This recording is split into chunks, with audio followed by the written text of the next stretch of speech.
सबसे पहले तो ये बताइए कि अब जो तहरीक तहफ़्फ़ुज़ आईन पाकिस्तान का अगला लाए अमल तय करने के लिए APC बुलाने का ऐलान किया है, तो क्या इसका मतलब ये समझा जाए कि अभी तक ये अपोजिशन इत्तेहाद किसी एक एजेंडा पर मुत्तफ़िक नहीं है और इसी पर इत्तेफाक के लिए APC बुलाई जाएगी? जी, मुत्तफिक तो हम बहुत सी चीज़ों पर हैं और पाकिस्तान में इस वक्त चाहे मीडिया हो, वकला हो, सियासतदान हो, अपोजिशन की जमातें हो, सब ये समझते हैं कि इस वक्त मुल्क के मामलात इस नहज पर पहुंच गए हैं कि जिसके लिए एक मुत्तफिका लाए अमल बनाना चाहिए। तहरीक तहफ़्फ़ुज़ आइन के प्लेटफॉर्म से हमने ये फैसला किया है कि हम 30 और 31 तारीख को पूरे मुल्क से अपोजिशन की जमातों को दावत देंगे। एक ऑल पार्टीज कॉन्फ्रेंस हम रख रहे हैं कि जिसके अंदर सबकी मुशावरत से आगे आने वाला जो वक्त है उसमें किस तरीके से इन चैलेंजेस से निपटा जाए, उसके लिए लाए अमल तैयार करेंगे। और हमें ये बात जहन में रखनी चाहिए कि काफी अरसे से अपोजिशन की सियासत की मुल्क में एक बड़ी शदीद कमी महसूस की जा रही थी, लेकिन अब लोग, बहुत सी जमातें, आम आवाम अब ये समझते हैं, उनका सब्र का पैमाना भी लबरेज हो चुका है कि एक यूनाइटेड प्लेटफॉर्म होना चाहिए कि जिसके ऊपर तमाम जमातें एक एजेंडे पर मुत्तफिक होकर न सिर्फ आगे बढ़े बल्कि इस गैर नुमाइंदा हुकूमत को रुखसत करने में अपना किरदार अदा करें। तो हम तमाम माशरे के तबकात को उसमें मदऊ करेंगे। उसके अंदर तनख्वाहदार तबके से ताल्लुक रखने वाले लोग बुलाएंगे जो इस वक्त सख्त अजियत का शिकार हैं। किसानों को दावत देंगे, मुख्तलिफ सियासी जमातों को देंगे, वकला को देंगे, सहाफ़ी जो इस वक्त मीडिया पाबंदियों का सामना कर रहा है। आज भी हम काशिफ अब्बासी साहब के घर उनसे तमाम अपोजिशन के लोग उनसे इजहार यकजहती के लिए गए, उनको जबरी तौर पर ऑफेयर किया गया है। इसी तरह हबीब अकरम साहब हैं, पारस जहाजेब साहिबा हैं और दीगर लोग हैं, हम उनके पास भी जाएंगे।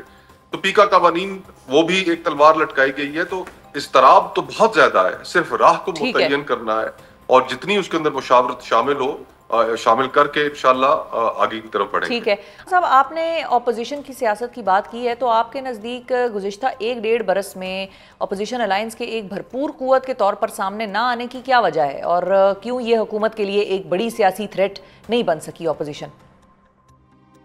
देखिए अलायंसेस बहुत जल्दी फॉर्म हो जाते हैं। आपको याद होगा कि जब 2018 में इमरान खान साहब की हुकूमत आई तो उसके चंद महीनों के अंदर ही PDM के नाम से एक अलायंस उसकी तश्कील हो चुकी थी। लेकिन फिर उसमें चीज़ों को स्ट्रीमलाइन करना, फिर बाहर निकलना, हिकमत अमली बनाना, जहाँ पर बहुत ज़्यादा जमातें और बहुत ज़्यादा लोग इकट्ठे हों तो फिर हर अमल को मुशावरत के साथ लेकर ही आगे बढ़ना चाहिए। और फिर इवेंचुअली हमारे मुल्क की जो तारीख है कि हमेशा पहला साल जो है वो तो एक बड़ा हनीमून पीरियड की टाइप का साल होता है कि जिसमें हुकूमतें अपने आप को महफूज तस्वर करती हैं, 1 पेज की तारीफें की जाती हैं। लेकिन फिर जैसे जैसे वक्त गुजरता है सबको नजर आना शुरू हो जाता है कि जिनको बिठाया गया है, जिनको बैसाखियां फराहम की गई हैं, वो इस काबिल ही नहीं है कि इस मुल्क पर हुकूमत कर सके। और अभी भी जो हालात चल रहे हैं, आप बताइए कि क्या इस वक्त इस मुल्क में क्या एक आम आदमी माशी तौर पर अपने आप को महफूज तस्वुर करता है? क्या लोग मुल्क छोड़कर नहीं जा रहे? क्या आपकी लार्ज स्केल मैन्युफैक्चरिंग डिक्लाइन में नहीं चली गई? क्या मीडिया पाबंदियों का सामना नहीं कर रहा? आपके मुल्क में जगह जगह लाखों के हिसाब से लोग उमट उमट के बाहर आ रहे हैं। क्या आपके सामने जनूबी वजीरिस्तान, बाजोड़, खैबर, उसके इमेजेस आपने जरूर देखे होंगे।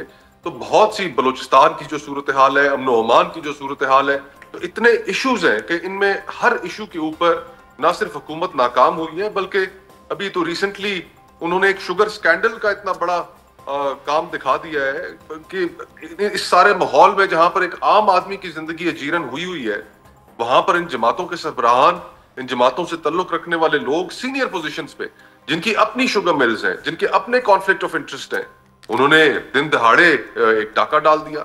तो ये माहौल बनने में वक्त लगता है और हम ये समझते हैं कि ये माहौल अब बन चुका है और इसमें अब कुछ ना करना और बाहर ना निकलना ये बहुत बड़ी हमारी कमजोरी होगी, बल्कि हम रूगर्दानी करेंगे अपनी एक नेशनल रिस्पॉन्सिबिलिटी से कि अगर हम इस वक्त बाहर ना निकलें और हुकूमत को एक टफ टाइम ना दें। ठीक है, मुल्क में आईन और कानून की हुक्मरानी और जमहूरियत की मजबूती की बात तो PTI भी कर रही है, तो ऑपोजिशन अलायंस और PTI की एहतजाजी तहरीक फिर साथ साथ चलेगी? क्या किसी स्टेज पर ये दोनों तहरीकें इकट्ठी भी हो सकती हैं? कोई कन्वर्जिंग पॉइंट होगा आप दोनों का?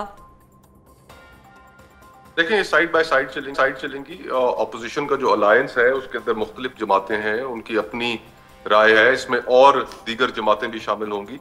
लेकिन जिस चीज के ऊपर इत्तफाक इस चीज पे है कि हुकूमत को रुखसत करना है, उसको किस तरीके से करना है, उसमें कितना वक्त लगेगा। वो कहते हैं ना, आशिकी सब्र तलब और तमन्ना बेताब। तमन्ना तो बेताब बहुत है, आम आवाम में भी है और दीगर सियासी जमातों में भी है, लेकिन आशिकी एक सब्र तलब अच्छा मामला है। तो उसमें हम ये बाकायदा हिकमत अमली के साथ इस हुकूमत को रुखसत करने के लिए तमाम जमातों को एतमाद में, तमाम सेगमेंट्स ऑफ सोसाइटी को एतमाद में लेके आगे बढ़ेंगे। देखें, कोई अब तो मुख्तलिफ जमातों के अंदर से आवाजें उठना शुरू हो गई हैं। रजा रब्बानी साहब की स्टेटमेंट्स आपके सामने पिछले 2 हफ्ते में जो वो दे रहे हैं वो आपके सामने होंगी। हर शख्स ये समझ रहा है कि इस वक्त मुल्क को एक बड़े नेशनल डायलॉग की जरूरत है, हमें एक इंस्टीट्यूशनल डायलॉग की जरूरत है। जो सिविलियन स्पेस बिल्कुल सीड कर दी गई है, हमें एक बड़े तस्फिये की जरूरत है। जो माशी इस्तेहकाम है वो सियासी इस्तेहकाम से जुड़ा हुआ है। और आज जिन खतरात से का हम सामने कर रहे हैं, 60% पाकिस्तान में क्या आप रात को सफर कर सकते हैं? आप जनूबी इजला, खैबर पख्तूनख्वा के साबका ट्राइबल एरियाज, बलोचिस्तान, बहुत सी जगहों पर तो असर के बाद बाहर नहीं निकल सकते। तो ये क्या मामलात है? इन मामलात का आखिर हमने बैठकर कोई हल भी निकालना है। लेकिन कम से कम ये गैर नुमाइंदा जो हुकूमत है, जिसके पास मैंडेट नहीं है, जिसको अवाम की ताईद हासिल नहीं है, वो ये काम सर अंजाम नहीं दे सकती। हमारी तो कोशिश ही ये है कि मुल्क में आइन की हुक्मरानी हो, जो हमारा सोशल कॉन्ट्रैक्ट है, जो समाजी मुआहदा है एक फर्द का और रियासत का, उसको जिस तरीके से आज कमजोर कर दिया गया है, उसको वापस रवाना किया जाए। फ्री एंड फेयर इलेक्शंस हो और लोगों के जो हकूक हैं, जो माशी हकूक है उनके, जो उनके इंसानी हकूक हैं, ऐसा माहौल बना हुआ है, जबर का माहौल है कि लोगों को, सहाफियों को ऑफ एयर किया जा रहा है। एक आम आदमी अगर बारिश में चलते हुए कोई बात कह देता है और वो अगर नापसंद आती है तो उसको भी उठा लिया जाता है। लोग अपने आप को महफूज तस्वुर नहीं कर रहे। तो हमें इन सारी चीजों का एक अहाता भी करना पड़ेगा और इनको दुरुस्त भी करना पड़ेगा। अच्छा, अब खोखर साहब, बातें तो आपकी बिल्कुल सही हैं, बजा हैं, अपोजिशन अलायंस बन रहा है। अलामा राजा नासिर अब्बास ने ये ऐलान किया है कि तहरीक तहफ़्फ़ुज़ आईन पाकिस्तान 5 अगस्त को PTI के एहतजाज में भरपूर शिरकत करेगा। तो क्या ये महज एक दिन की सपोर्ट होगी PTI के लिए, या फिर ये अलायंस PTI के आगे आने वाले दिनों में भी उसका साथ देगा? बेसिकली बुनियादी तौर पर we are back to square one. जो मैंने पिछला सवाल आपसे पूछा था, आपने जवाब तो बड़ा अच्छा दिया, लेकिन उसी की तरफ दोबारा भी मैं वापस आ गई। देखें, गालिबन 5 अगस्त को इमरान खान साहब के हिरासत में 2 साल मुकम्मल हो रहे। तो एक एहतजाज तहरीक इंसाफ ने अपने तौर पर तो रखा है, हम उनके साथ हैं इस मामले में। लेकिन ये आगे बढ़कर एक हमें इस गैर नुमाइंदा हुकूमत से, और जितने इश्यूज का मैंने पहले जिक्र किया, एक भरपूर तहरीक चलानी पड़ेगी इस हुकूमत से जान छुड़ाने के लिए। अगर तो ये हुकूमत नुमाइंदा हुकूमत होती, इसकी जड़ें अवाम में मजबूत होती, तो फिर हमारी तहरीक के कामयाब होने के कोई इम्कानात नहीं थे। लेकिन 8 फरवरी के इलेक्शन के बाद पाकिस्तान का बच्चा जानता है कि इनको कैसे हुकूमत में बिठाया गया है, किस तरीके से इनके हाथ में फॉर्म 47 थमाए गए हैं, और फिर ऊपर से ना इनकी कोई कारकर्दगी है, ना किसी जिम्मन में ये लोगों को कोई रिलीफ दे सके हैं। महंगी बिजली, महंगी गैस, तनख्वाहदार तबका, एक आम आदमी अपने घर का किचन नहीं चला पा रहा, अपने बच्चों की स्कूलों की फीसें नहीं दे पा रहा। तो इस माहौल में इनसे जान छुड़ाना, तो आई थिंक इट्स, हम तो ये समझते हैं कि ये हमारी एक नेशनल रिस्पॉन्सिबिलिटी है कि इनको रुखसत करने में अपना किरदार अदा करें, और वो हम करेंगे।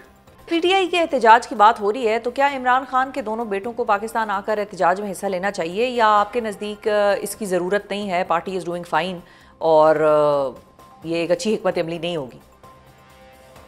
I think this is something for internal, ये PTI के लिए एक इंटरनल फैसला होगा। उसके बारे में मैं तो कोई राय देने से कासिर हूँ। वो जो बेहतर समझते हैं अपनी हिकमत अमली, वही हिकमत अमली अपनाएंगे और उन्हें अपनानी चाहिए जो वो बेहतर समझते हैं। ये उनके अंदरूनी पार्टी का मसला है, वो उसके ऊपर कैसे रिस्पॉन्ड करते हैं, मैं उसके ऊपर रिस्पॉन्ड नहीं कर सकता।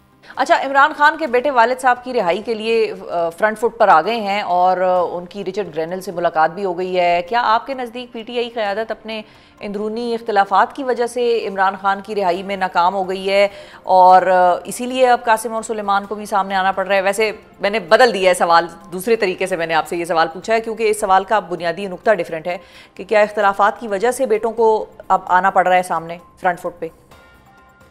क्यों नहीं, उनके वो वालिद हैं, अगर वो उनसे मिलने के लिए पाकिस्तान आना चाहते हैं तो ये वो बिल्कुल उनके हकूक में ये बात शामिल है। इमरान खान साहब जेल मैनुअल के तहत जो है हर कैदी को जो हकूक मिलते हैं, जिनकी वैसे काफी नफी हो रही है कि उनके विजिटेशन राइट्स को भी खत्म कर दिया गया है, मुलाकातें नहीं होने दी जाती, उनके अखबारात और मीडिया तक रसाई वो बंद कर दी गई है, जो कि हर कैदी का हक होता है। और साथ ही साथ उन्हें सॉलिटरी कन्फाइनमेंट में भी बंद किया जाता है। उन्होंने अभी एक रिट पिटीशन भी इस हवाले से दायर की है। तो जो कैदी के जो हकूक हैं वो तो उनको मिलना चाहिए।